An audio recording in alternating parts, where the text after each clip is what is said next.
ഇത് കേട്ടിട്ട് ആരും നന്നാവും ഓർത്തിട്ടൊന്നും അല്ലട്ടോ ഞാൻ പറയുന്നത്, ജസ്റ്റ് പറയുന്നു മാത്രം. ഇപ്പൊ നമ്മുടെ നാട്ടിലെ കല്യാണം കഴിഞ്ഞ സ്ത്രീകളുടെ അടുത്ത് വന്നിട്ട് ഇഷ്ടമാണ്, പൊന്നുപോലെ നോക്കിക്കോളാം, പ്രേമമാണെന്നൊക്കെ പറഞ്ഞു നടക്കുന്ന കുറെ ട്രെൻഡ് കാണുന്നുണ്ട്. ശരിക്കും പറഞ്ഞാലേ നിങ്ങളോടുള്ള ഇഷ്ടം കൊണ്ടൊന്നല്ല അവരിങ്ങനെ പുറകെ നടക്കുന്നത്. ഒന്നെങ്കിൽ അവർക്ക് നിങ്ങളോട് തോന്നിയൊരു അട്രാക്ഷൻ ആവാം, അത് കഴിയുമ്പോൾ അവരങ്ങോട്ട് പോകും. അതല്ലെങ്കിൽ അവർ ഈ സെക്സ് വീഡിയോസ് ഒക്കെ കണ്ടിട്ട് അതിലെ കഥാപാത്രങ്ങളാക്കി നിങ്ങളെ മാറ്റിയെടുക്കുകയാണ്.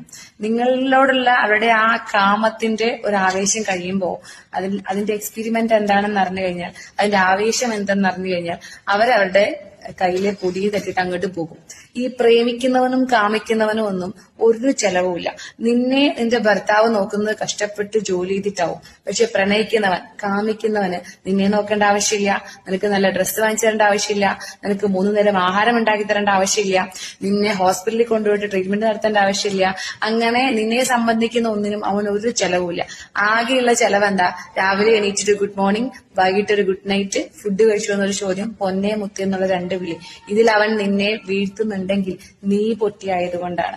ഇതെല്ലാം കഴിഞ്ഞ് നിന്റെ ശരീരവും അതിന്റെ സുഖവും അറിഞ്ഞിട്ട് അവൻ അവന്റെ പാട് നോക്കി പോകുമ്പോ പിന്നെയും ബാക്കി ഉണ്ടാവുക നീ കൊള്ളരുതാത്തവനെന്ന് പറഞ്ഞ, നീ കുറ്റം പറഞ്ഞ നിന്റെ ഭർത്താവ് തന്നെയാവും. അതുകൊണ്ട് ഏതെങ്കിലും കുറെ അവന്മാർക്ക് കളിപ്പാട്ടമാക്കാൻ നിന്നു കൊടുക്കേണ്ടതല്ല. നിന്നിലെ പെണ്ണെന്ന് മനസ്സിലാക്കി ജീവിച്ചാൽ ഓരോ പെണ്ണിനും നഷ്ടമൊന്നും സംഭവിക്കാൻ.